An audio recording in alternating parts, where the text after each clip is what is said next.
Olá! Seja bem-vindo a mais um estudo da nossa lição de Escola Sabatina.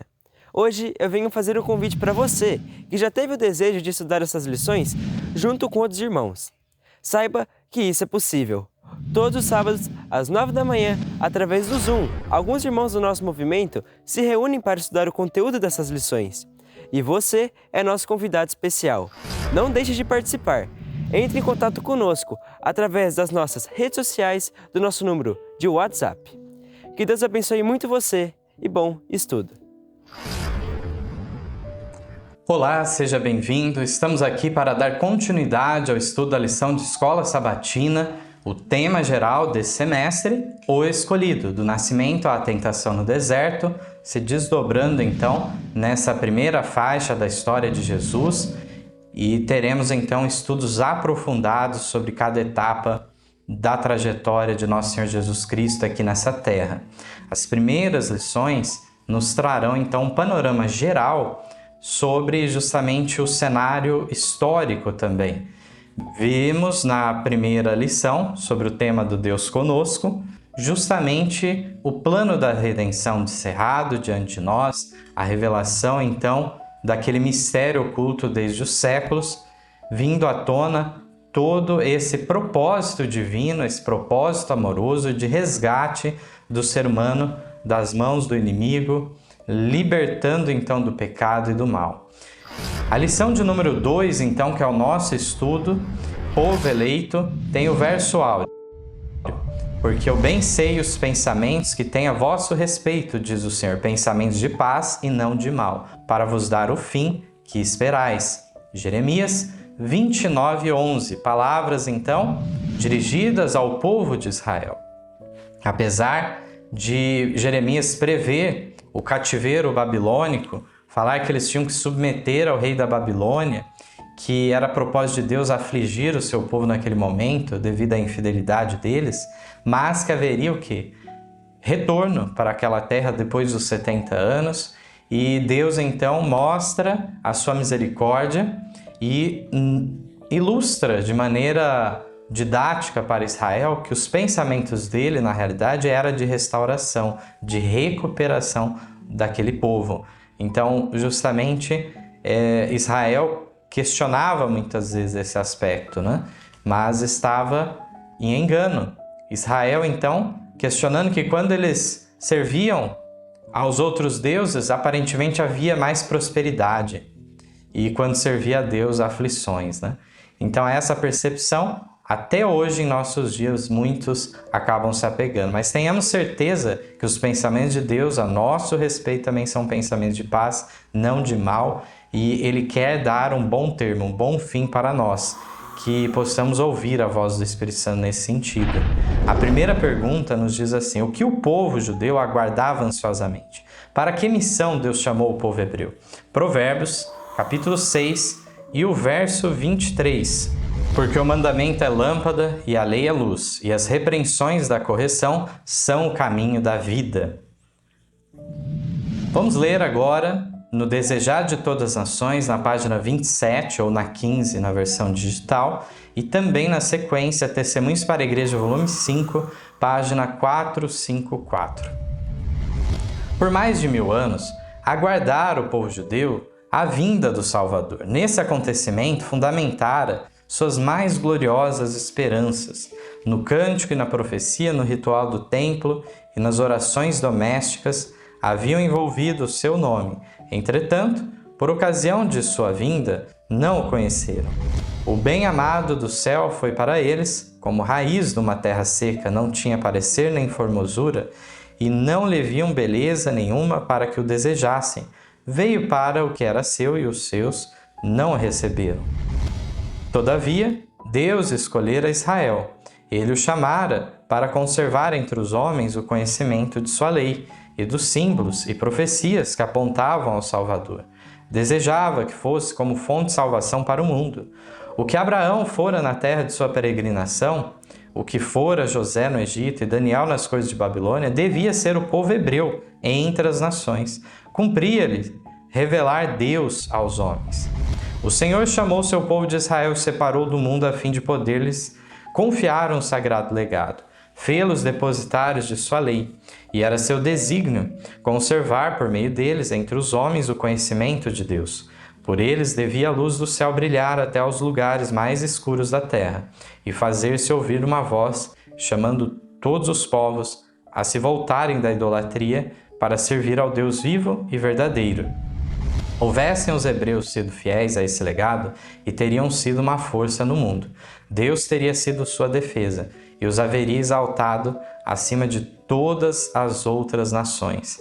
Sua luz e verdade teriam sido reveladas por meio deles, e eles se haveriam destacado sob seu sábio e santo governo, como um exemplo da superioridade desse governo sobre toda forma de idolatria. Então, o que o povo judeu aguardava ansiosamente? A vinda do Messias. Essa era a grande promessa que durante séculos eles aguardaram, e a missão do povo judeu, hebreu, era justamente o quê? Lançar luz dos mandamentos de Deus, da vontade de Deus, a revelação confiada a eles, o legado dado a eles, deveria ser comunicado a outros. Então isso fica muito claro aqui, nos fala que eles seriam um reino sacerdotal, conservando o conhecimento da lei de Deus, da vontade de Deus, do plano de resgate, e aqui então eles deviam ser essa fonte de todo esse conhecimento para as pessoas compreenderem os símbolos, as profecias, e em pequeno grau apenas isso aconteceu ao decorrer da história, né? Poucas pessoas desempenharam esse papel. Então destaca Abraão na terra da sua peregrinação que ele foi luz para aquelas pessoas.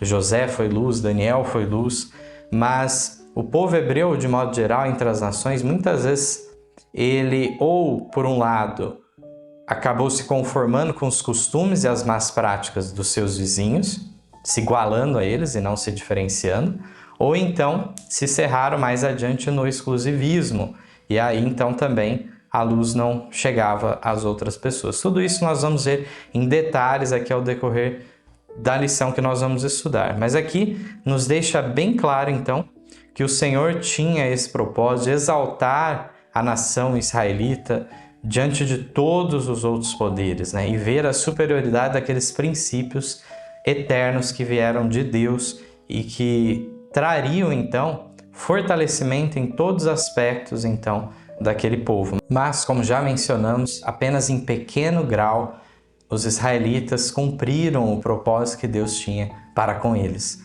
Um propósito, uma missão muito exaltada, muito importante, muito essencial, mas que apenas parcialmente, em poucos momentos, que realmente fez devidamente o que Deus gostaria que realizasse. A segunda pergunta nos diz assim: até onde o Senhor desejava que se estendesse sua influência por intermédio do povo escolhido? Salmo 72, 19. Bendito seja para sempre o seu nome glorioso, e encha-se toda a terra da sua glória. Amém e amém. Temos agora o texto Parábolas de Jesus, 288, 290, também na versão digital na 152, 153, que declara: Deus desejava fazer do povo de Israel um louvor e glória. Todos os privilégios espirituais lhes foram concedidos. Deus nada reteve que pudesse ser útil para a formação do caráter que os tornaria representantes seus. Era propósito de Deus, porém, que pela revelação de seu caráter por meio de Israel, os homens fossem atraídos a ele. O convite do Evangelho deveria ser transmitido a todo mundo. Pela lição do sacrifício simbólico, Cristo deveria ser exaltado perante as nações, e todos os que o olhassem viveriam. Todos os que, como Raabe, a cananeia, e Ruth, a moabita, se volvessem da idolatria ao culto do verdadeiro Deus, deveriam unir-se ao povo escolhido. Quando o número de Israel aumentasse, deveriam ampliar os limites até que seu reino abarcasse o mundo. Deus desejava trazer todos os povos sob seu governo misericordioso. Desejava que a terra se enchesse de alegria e paz. Criou o homem para a felicidade e anseia encher da paz do céu o coração humano. Anela que as famílias da terra sejam um tipo da grande família do céu. Então, até onde o Senhor desejava se estender sua influência por intermédio do povo escolhido? Por toda parte, por todo o mundo deveria avançar. Era justamente através de Israel, um posto avançado de Deus, um reino que devesse representar os princípios divinos que deveriam ser alcançados os demais gentios. E isso, como comentamos, parcialmente se cumpriu em alguns pequenos momentos, né? Nós vemos Raabe, Ruth, né? Que uma era cananeia, outra moabita, e que reconheceram o Deus verdadeiro. E deveria ter ocorrido isso muito mais, né? Em muitos mais casos deveria isso ocorrer.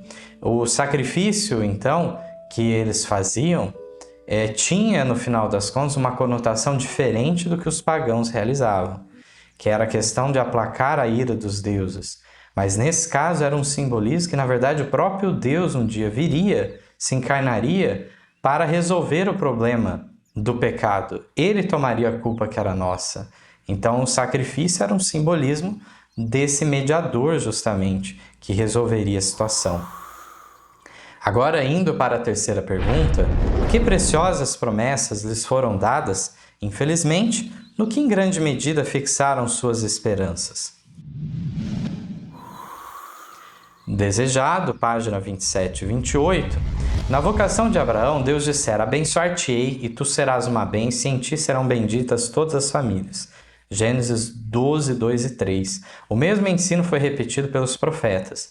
Ainda depois de Israel haver sido arruinado por guerras e cativeiros, pertencia-lhe a promessa: então os restos de Jacó estarão no meio de muitos povos, como o orvalho que vem do Senhor, e como gotas de ar que caem sobre a erva, sem dependerem de ninguém, e sem esperarem nada dos filhos dos homens. Miqueias, capítulo 5, verso 7. A respeito do templo de Jerusalém, o Senhor declarou por intermédio de Isaías: minha casa será chamada casa de oração para todos os povos. Isaías 56, verso 7. Mas os israelitas fixaram suas esperanças em mundanas grandezas. Desde o tempo de sua entrada na terra de Canaã, apartaram-se dos mandamentos de Deus e seguiram os caminhos dos gentios. Era em vão que Deus enviava advertências por seus profetas. Em vão sofriam eles o castigo da opressão gentílica. Toda reforma era seguida de mais profunda apostasia. Portanto, as preciosas promessas que Deus queria dar era principalmente de ordem espiritual. Isso era o mais importante. Mas eles se fixaram, as suas esperanças, suas preocupações era nas mundanas realizações, na grandeza segundo o mundo. Então, dessa forma, eles acabaram se tornando inaptos para realizar aquela obra de abranger outras nações, né? Todas as famílias até serem abençoadas através dos filhos de Abraão. E dessa maneira, nós vemos a questão aqui de Isaías 56, 7, que é um texto muito claro de que deveria então ser uma casa de oração para todos os povos. Portanto, isso, ao contrário de ir por esse caminho, foi cada vez mais se fechando no exclusivismo. Nós vamos ver a partir de que momento isso ocorre em especial, porque antes era um período de muita idolatria, de conformismo com os costumes pagãos, mas a partir então de determinado momento mudou-se a percepção para um exclusivismo que também não era de acordo com a vontade de Deus. Portanto, nós vemos o inimigo agindo ao levar as pessoas, e não é diferente hoje, ou para um extremo ou para outro, ou para o frio formalismo, ou para o fogo do fanatismo, ou o inimigo então traz o orgulho espiritual e tantas situações, né, que o inimigo explora para não deixar as pessoas cumprirem a missão. Vemos aqui então claramente que mesmo as opressões que eles sofriam, e aqui se fala em especial do período dos juízes também, né, era feita uma reforma, mas depois mergulhavam numa apostasia ainda maior. Então, lamentavelmente, essas idas e vindas que nós vemos no relato histórico. A quarta pergunta agora tem 3 partes. Parte A: o que teria ocorrido se tivessem sido leais ao Senhor? B: o que foi necessário devido à infidelidade? E C: como muitos pagãos foram alcançados? Desejado, página 28, e também o Testemunhos para a Igreja, volume 5, página 455. Houvessem os filhos de Israel sido leais ao Senhor, e ele teria podido cumprir seu desígnio, honrando-os e exaltando-os. Houvesse andado nos caminhos da obediência e tê-los exaltado sobre todas as nações que fez, para louvor e para a fama e para a glória. Deuteronômio 26, 19. Todos os povos da terra verão que és chamado pelo nome do Senhor, disse Moisés, e terão temor de ti. Deuteronômio 28, 10. Os povos, ouvindo todos esses preceitos, dirão: eis um povo sábio e inteligente, uma nação grande. Deuteronômio 4, verso 6. Devido à sua infidelidade, porém, o desígnio de Deus só pôde ser executado através de contínua adversidade e humilhação. Foram levados em sujeição à Babilônia, espalhados pelas terras dos pagãos. Em aflição, renovaram muitos sua fidelidade ao conselho de Deus.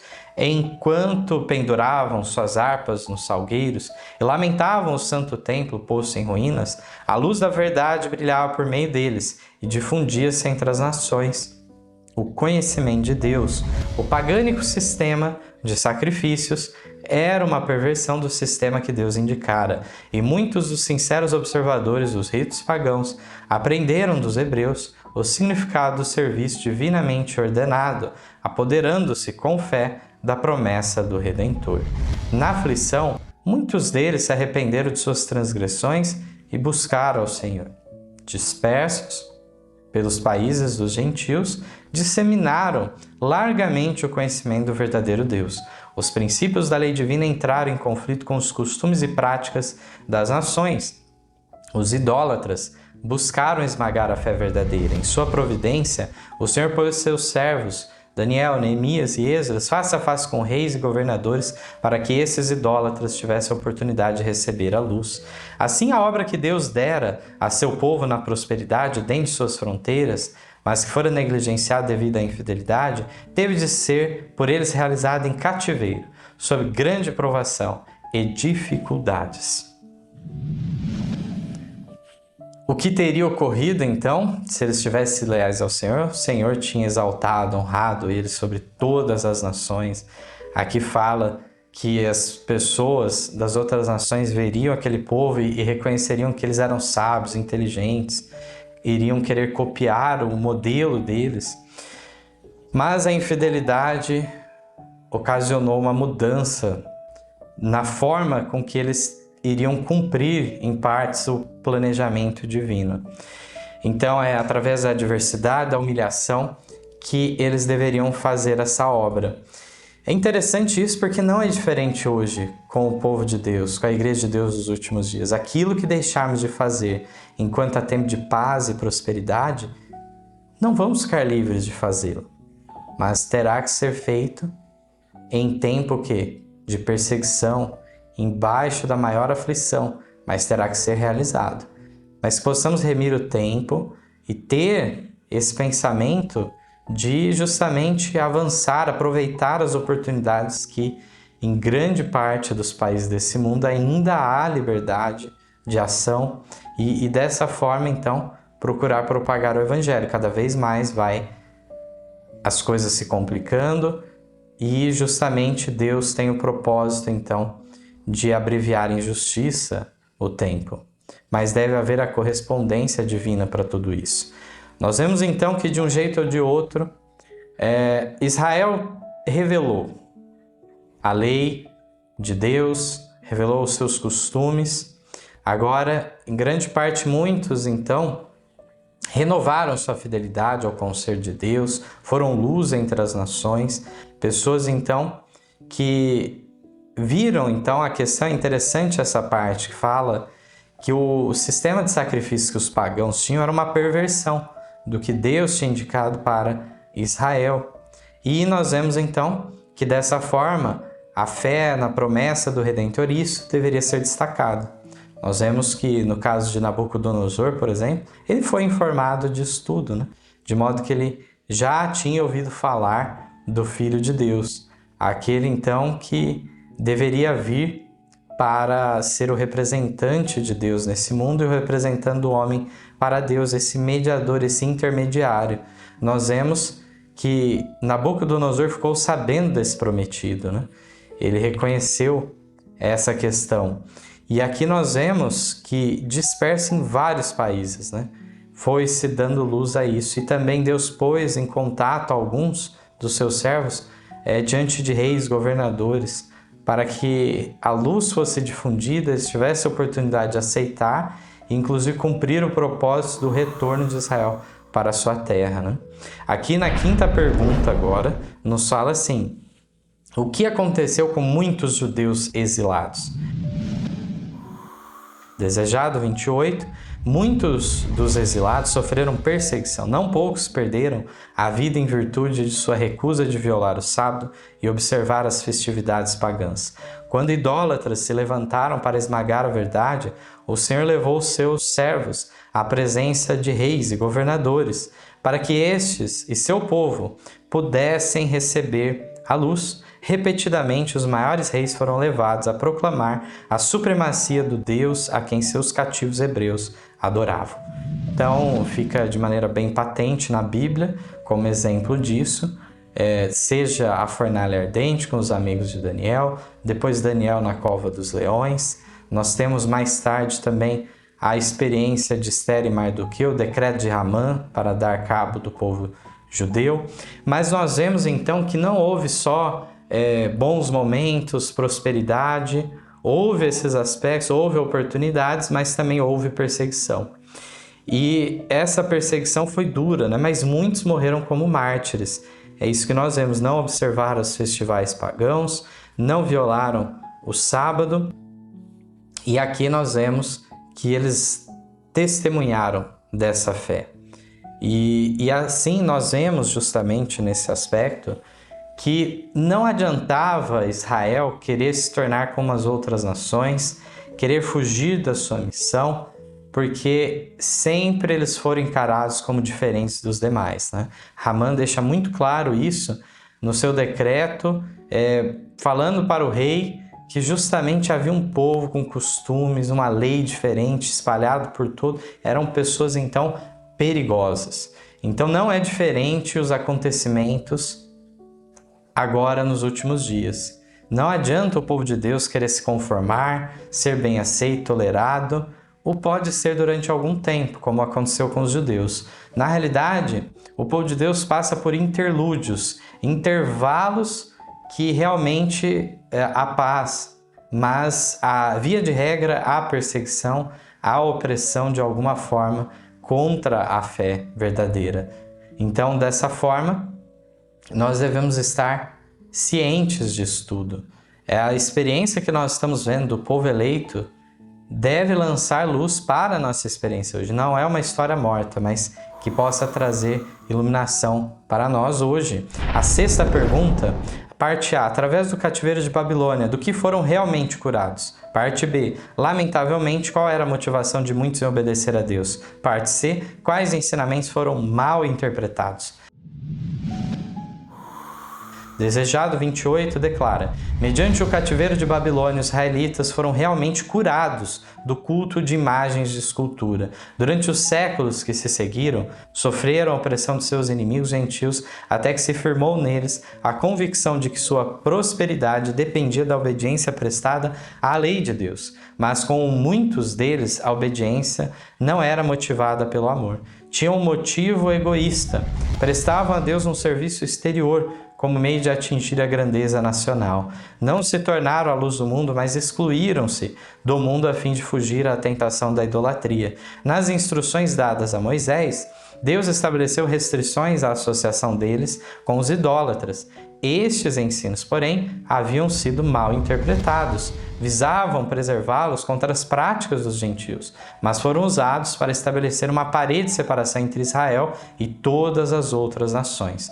Os judeus consideravam Jerusalém como seu céu e tinham reais ciúmes de que Deus mostrasse misericórdia aos gentios. Então, com o cativeiro babilônico ocorrendo aí no final do 7º século antes de Cristo, entrando aí para o 6º século antes de Cristo, nós vemos então que com toda essa experiência dramática, traumática que eles passaram, eles foram curados então da idolatria, do culto de imagens de escultura, mas aí surge justamente o que falamos, o outro lado do pêndulo foi levado, que é justamente o exclusivismo. E muitos que obedeciam à vontade de Deus, aqui diz que o motivo não era o amor, era egoísta, era entender que Deus favorecia. Depois do fato de Deus permitir o cativeiro babilônico, eles viram então que havia então a possibilidade de, seja individualmente ou como nação, deles prosperarem e superarem os seus inimigos, do qual eles tinham desejo de vingança, ódio contra eles. Eles podiam fazer tudo isso se fossem fiéis a Deus, Deus fortalecê-los para isso. Então, quando Deus mostrar misericórdia aos gentios, muitos se doíam com isso, não queriam. Eles queriam a destruição dos gentios e não a conversão deles. Então, de uma forma ou de outra, o inimigo trabalha também para confundir as mentes, né? Mas nós vemos aqui, de maneira clara, quais ensinamentos foram mal interpretados. Aqui deixa claro que a questão de que na lei de Moisés estabelecia restrição à associação com os idólatras e, por exemplo, a questão dos casamentos, o julgo desigual e tudo mais, isso não significava, então, que não deveria haver nenhum tipo de contato, que não deveriam considerá-los como pessoas que Deus se importava. Então, a parede de separação que eles levantaram foi algo da mente deles. Deus procurava preservá-los das más práticas dos ímpios pagãos, mas isso não deveria ter levado eles a levantar tal parede de separação de Israel com as outras nações, como nós vemos ao decorrer dos séculos e na época de Jesus já bem estabelecido tudo isso. É contra isso que Jesus se pôs várias e várias vezes, quebrando as barreiras, falando com a mulher samaritana, interagindo com a mulher sírio-fenícia, e assim várias situações que Jesus foi quebrando aqueles paradigmas da época, justamente, como tinha se tornado a religião judaica àquela altura, com muitas distorções que não correspondiam na realidade ao que Deus tinha dado de revelação a Moisés. A sétima pergunta, parte A. O que se sucedeu após o retorno do cativeiro? B. Contudo, o que aconteceu com esses instrumentos? C. No que se apegaram? Desejado, página 29. Depois da volta de Babilônia, foi dispensada muita atenção ao ensino religioso. Ergueram-se por todo o país sinagogas, nas quais a lei era exposta pelos sacerdotes e escribas. Estabeleceram-se escolas que, ao par das artes e ciências, professavam ensinar os princípios da justiça. Esses agentes perverteram-se, porém. Durante o cativeiro, muitos do povo haviam adquirido ideias e costumes pagãos, os quais foram introduzidos em seu culto. Conformaram-se em muitos aspectos com as práticas dos idólatras. À medida que se apartavam de Deus, os judeus perderam de vista, em grande parte, os ensinos do serviço ritual. Esse serviço foi instituído pelo próprio Cristo. Era em cada uma de suas partes um símbolo dele e mostrara-se cheio de vitalidade e beleza espiritual. Mas os judeus perderam a vida espiritual de suas cerimônias, apegando-se às formas mortas. Confiavam nos sacrifícios e ordenanças em si mesmos, em lugar de descansar naquele a quem apontavam. A fim de suprir o que haviam perdido, os sacerdotes e rabis multiplicavam exigências por sua conta, e quanto mais rígidos se tornavam, menos manifestavam o amor de Deus. Mediam sua santidade pela multidão de cerimônias, ao passo que tinham o coração cheio de orgulho e hipocrisia. Portanto, aqui nessa pergunta nos fala que depois do cativeiro, quando eles retornam para a terra de Israel, eles agora se preocupam em dar a devida orientação, devido ensino religioso. Então são fundadas sinagogas por toda parte. Junto dessas sinagogas tinham as escolas para as crianças, para os jovens. E assim nós vemos que, no entanto, o conteúdo tinha sido maculado. E nós vemos que a interação com a filosofia grega, por exemplo, levou a conceitos equivocados como a respeito da alma, essa oposição da matéria e o imaterial.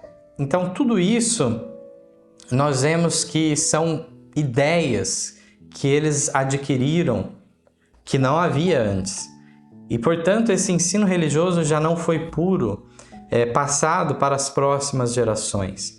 Nós vemos também que no serviço do santuário, os sacrifícios e tudo mais tinha perdido o sentido, o propósito de tudo aquilo. Aquilo tudo era um meio, não era um fim em si mesmo, mas ficaram apegados às formas.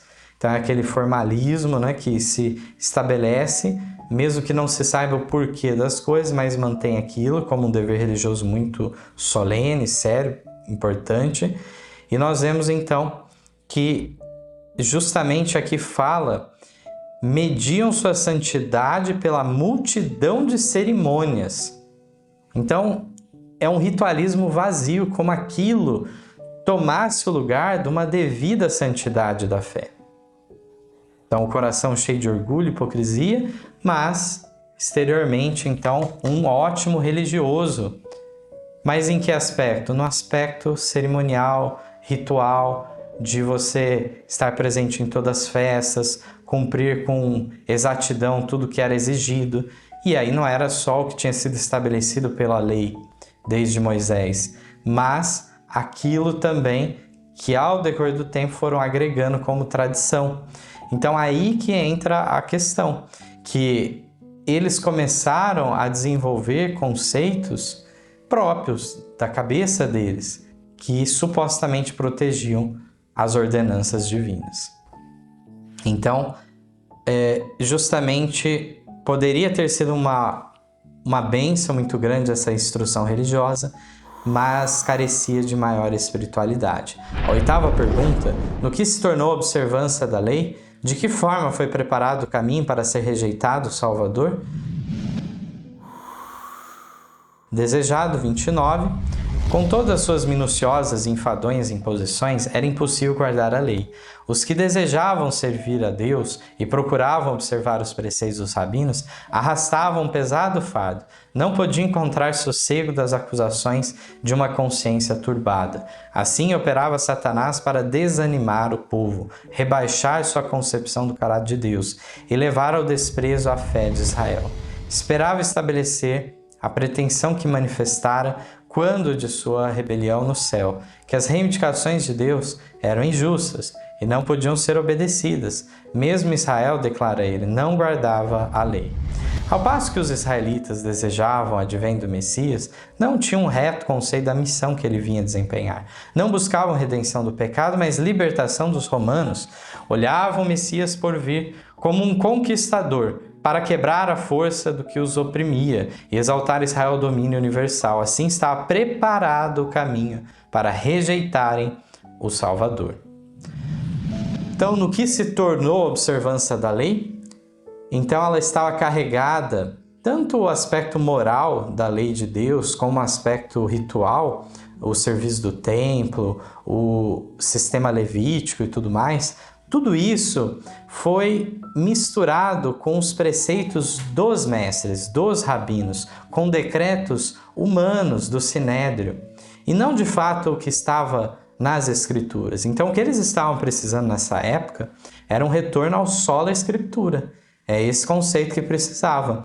Aqui nós vemos que, da forma enfadonha, as imposições que eles colocaram, tornaram impossível a guarda da lei. Então, não podiam encontrar sossego das acusações de uma consciência turbada. E aí, Satanás fez assim que as pessoas desanimassem, né?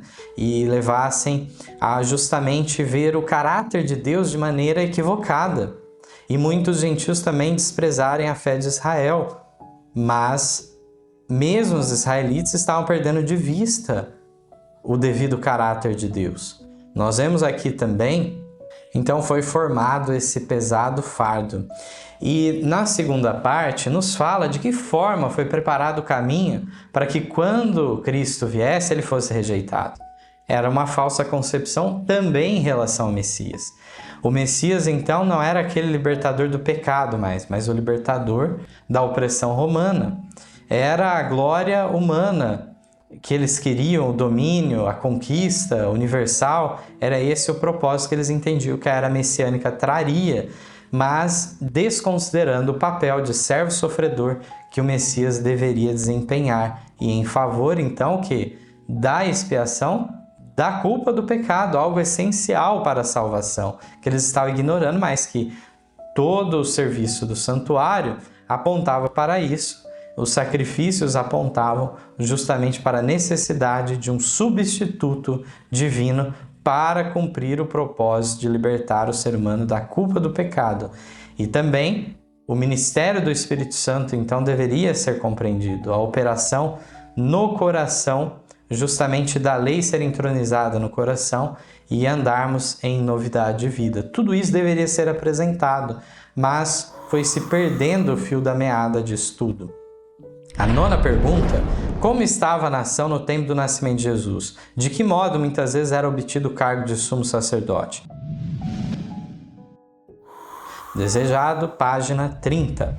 Ao tempo do nascimento de Cristo, a nação estava irritada sobre o governo de seus dominadores estrangeiros e atormentada por lutas internas. Fora permitido aos judeus manterem a forma de um governo separado, mas coisa alguma podia disfarçar o fato de se acharem sobre o jugo romano, ou reconciliá-los com a restrição de seu poder. Os romanos pretendiam o direito de indicar ou destituir o sumo sacerdote, e o cargo era muitas vezes obtido pela fraude, o suborno e até pelo homicídio. Assim o sacerdócio se tornava mais e mais corrupto. Todavia os sacerdotes ainda ostentavam grande poder e os empregavam para fins egoístas e mercenários. O povo estava sujeito às suas desapiedadas exigências e era também pesadamente onerado pelos romanos. Esse estado de coisas causava geral descontentamento. Os levantes populares eram frequentes. A ganância e a violência, a desconfiança e a apatia espiritual estavam corroendo o próprio âmago da nação.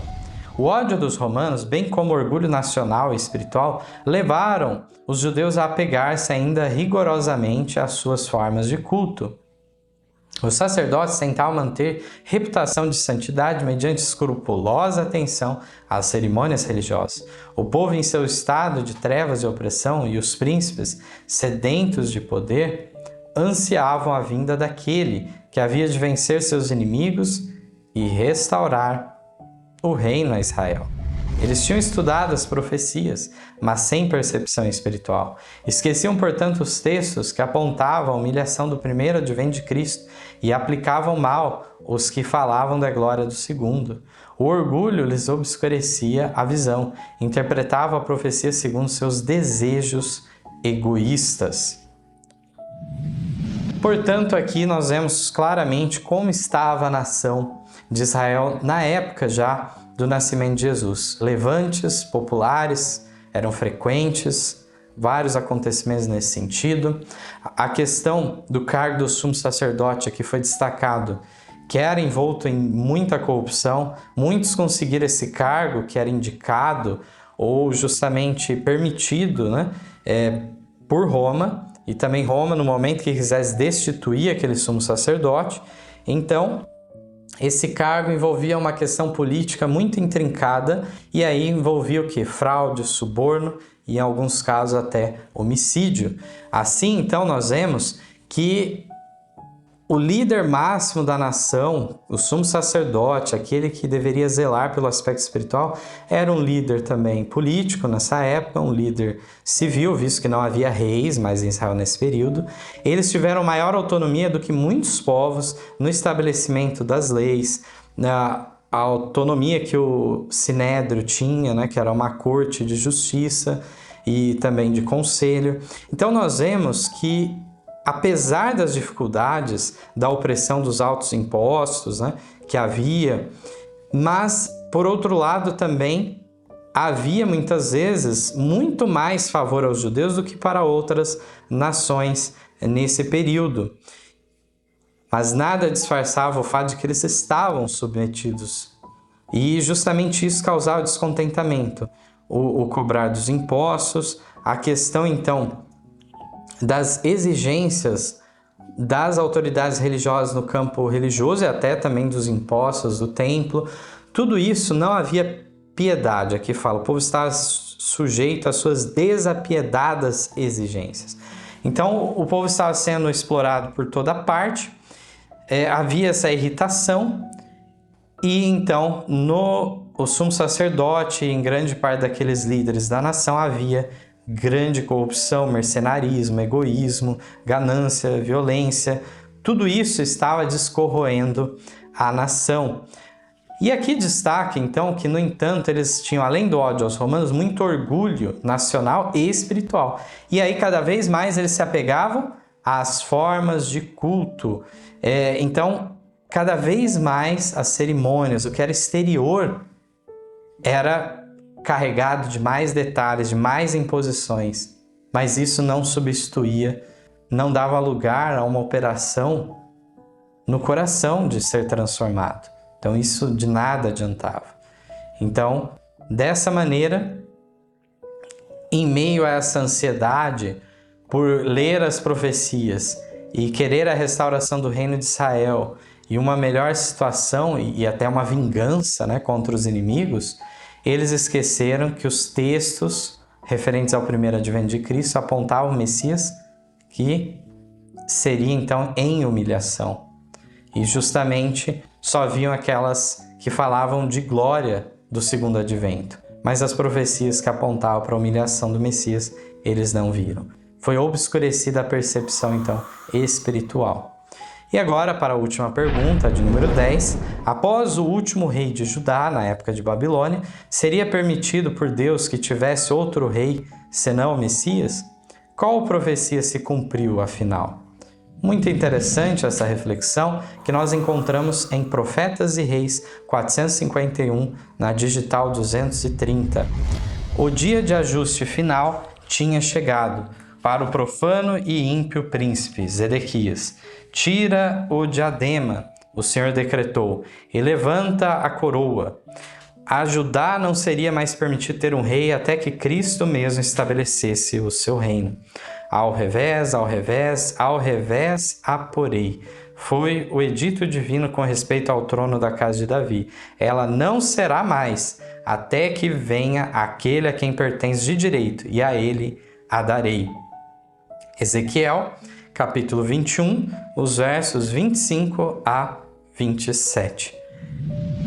Então, no período da conquista de Israel pelos babilônios, houve ainda uns últimos reis vassalos e muitas vezes eles queriam se revoltar contra a Babilônia, ainda que os profetas de Deus orientassem que não deveria ser feito isso. Eles deveriam aceitar a sorte deles até que se cumprisse os 70 anos.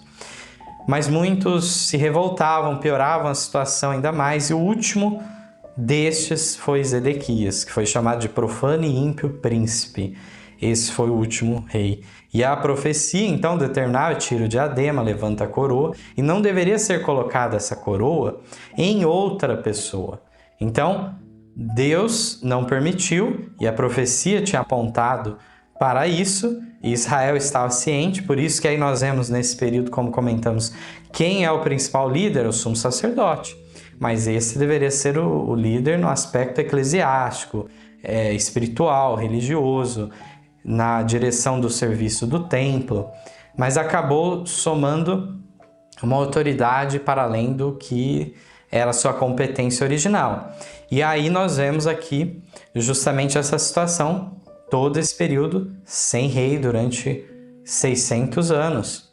E agora, então, nós vemos que a profecia, apesar de apontar o revés, apontando justamente as várias vezes de revés, as várias nações que sucederam, nós temos, depois desse período da Babilônia, que é removido o rei, temos ainda a Medo-Pérsia, a Grécia e Roma. Então, uma sucessão de nações que continuaram mantendo o seu controle sobre Israel.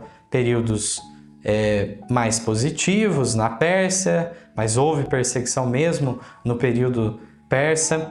Também nós temos no período grego, período em que, depois da divisão do reinado de Alexandre com sua morte, que foi dividido nos seus 4 generais, nós temos períodos em que os Ptolomeus do Egito dominavam aquela região da Judéia e que havia então uma melhor situação, mas quando os Seleustas dominavam da Síria, ficava uma situação mais difícil, para eles, e mais tarde, então, Roma, que vai conquistar aquela região das mãos dessas dinastias gregas aí.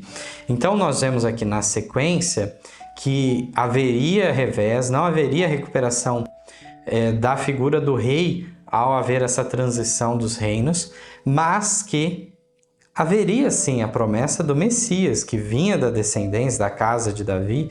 Ele sim era o legítimo rei de Israel, visto que o único rei que Israel deveria ter era o quê? O próprio Deus. Então a questão de ter reis terrestres humanos, na realidade isso foi uma tolerância, uma permissão divina, mas não era o ideal original de Deus. Isso foi também já a incredulidade, a dureza de coração por parte de Israel, ao quererem um rei, assim como as outras nações tinham. Mas aqui então nos diz que realmente não haveria mais até que viesse aquele a quem pertence de direito a coroa. E aí sim Deus daria a ele. Então, portanto, Cristo então realmente era o legítimo rei de Israel. Deveria então ser considerado dessa forma e não ser escolhido mais nenhum rei. Então, seja antes de Jesus vir, a partir do cativeiro babilônico, não deveria mais ter reis, e depois que o legítimo rei veio, também igualmente não deveria haver mais reis. Então, finalizamos este estudo sobre o povo eleito, que possamos então ser abençoados com essas informações, vermos os paralelos com a nossa história e possamos fazer diferente em muitos aspectos do que fizeram, buscando então a Deus, a sua palavra, para termos exatamente o que Deus pede de nós, não estarmos envolvidos na tradição humana. Ela é falha, frequentemente invalida a lei de Deus. Possamos então estar firmes no princípio de justamente buscar a vontade de Deus, assim como foi revelada através dos profetas e apóstolos. Amém. Em nosso site vocês encontrarão estudos, notícias, dicas de saúde, além de todas as nossas lições. Participem conosco através da nossa página no Facebook e assistam todas as nossas lições através do YouTube. Você também pode participar ao vivo das lições da Escola Sabatina todos os sábados a partir das 9 da manhã pelo Zoom. Ligue ou mande uma mensagem para os números de WhatsApp que aparecem na tela e venha estudar conosco. Você é o nosso convidado.